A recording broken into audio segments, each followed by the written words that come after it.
बिहार में बढ़ते अपराधों को लेकर राज्य की राजनीति में जबरदस्त हलचल मच गई है। राजधानी पटना और बिहार शरीफ में हुए हत्याकांडों ने न सिर्फ आम जनता को डरा दिया है, बल्कि विपक्ष के साथ साथ अब सत्ता पक्ष के सहयोगी भी नीतीश सरकार पर सवाल उठाने लगे हैं। केंद्रीय मंत्री चिराग पासवान ने बिहार की कानून व्यवस्था पर नाराजगी जाहिर करते हुए पुलिस और प्रशासन पर तीखा हमला बोला है। चिराग पासवान ने सोशल मीडिया प्लेटफॉर्म एक्स पर एक पोस्ट में लिखा है कि बिहारी अब और कितनी हत्याओं की भेंट चढ़ेंगे, समझ से परे है कि बिहार पुलिस की जिम्मेदारी क्या है।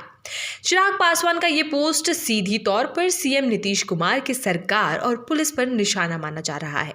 फिलहाल चिराग ने अपने बयान में सीएम का नाम नहीं लिया, लेकिन राजनीतिक हलकों में माना जा रहा है कि उनका निशाना साफ तौर पर नीतीश सरकार की नाकामी की ओर था। हाल ही में राजधानी पटना के पौष इलाके में व्यवसायी गोपाल खेमका की हत्या कर दी गई थी। चिराग ने इस घटना को लेकर गहरी चिंता जताई और कहा कि जिस जगह ये घटना हुई वहां से थाना और वरिष्ठ अधिकारियों के घर मात्र 100 मीटर दूर है। अगर ऐसे इलाके में अपराधी बेखौफ होकर गोली चला सकते हैं, तो फिर आम जनता गांव और कस्बों में खुद को कैसे सुरक्षित मानेगी।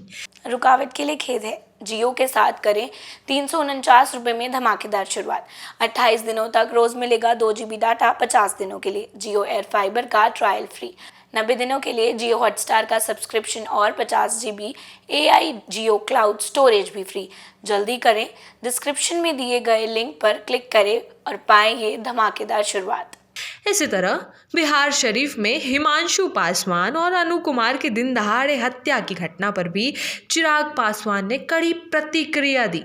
पहले भी विपक्ष के नेता तेजस्वी यादव भी राज्य में कानून व्यवस्था को लेकर नीतीश कुमार पर लगातार हमले कर चुके हैं। उन्होंने पटना में व्यवसायी विक्रम झा की हत्या के बाद सरकार पर तंज कसते हुए कहा है, अचेत मुख्यमंत्री चुप क्यों हैं? रोज हो रही सैकड़ों हत्याओं का जिम्मेदार कौन है?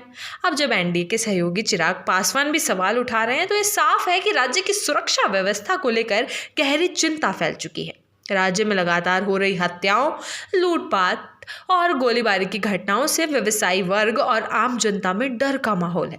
खासकर पटना, गया, मुजफ्फरपुर और नालंदा जैसे शहरों में हालात लगातार बिगड़ते नजर आ रहे हैं।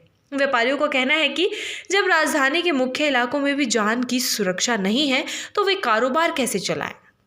पुलिस प्रशासन के भरोसे अब लोग खुद को असहाय महसूस करने लगे हैं। फिलहाल इन मामलों पर पुलिस का कहना है कि सभी घटनाओं की जांच तेजी से चल रही है और जल्द ही दोषियों को गिरफ्तार कर लिया जाएगा। हालांकि जनता और विपक्ष दोनों ही इस आश्वासन से संतुष्ट नहीं दिख रहे हैं। बिहार में बढ़ते अपराध और उससे जुड़ी घटनाओं पर अब विपक्षी नहीं बल्कि एनडीए के अंदर से भी आवाजें उठने लगी हैं। चिराग पासवान के ताज़ा बयान ने साफ कर दिया है कि आने वाले दिनों में कानून व्यवस्था का मुद्दा राजनीतिक रूप से और गर्माता जाएगा। अब देखना होगा कि नीतीश कुमार और उनकी सरकार इस पर क्या कदम उठाती है।